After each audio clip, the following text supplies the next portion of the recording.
আমাদের বাঙালি হিন্দু সম্প্রদায়ের একটা অন্যতম ধর্মীয় উৎসব। প্রতি বছরের ন্যায় এবারও অত্যন্ত জাঁকজমক এবং নিরাপত্তার মধ্যে দিয়ে পালিত হচ্ছে। গত বছর আমরা দেখেছি পূজা মণ্ডপ যা ছিল এবার প্রায় 32 বেড়েছে।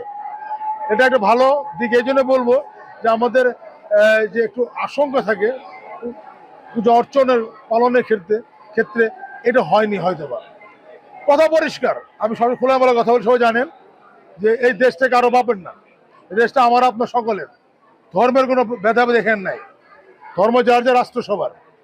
এখানে সংখ্যালঘু সংখ্যাগুরু বলে শব্দ নাই, আমরা সবাই এই দেশের গর্বিত নাগরিক।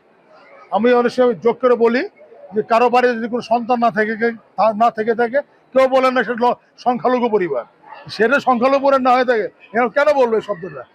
আমরা সকলে মিলে একটা সুযোগ পেয়েছি ঐক্যবদ্ধ হয়ে অসাম্প্রদায়িক বৈশ্যমত বাংলাদেশ করব। আর এই আজকের এবার চলমান দুর্গোৎসব আগামী দিনের পাথেও আমাদের।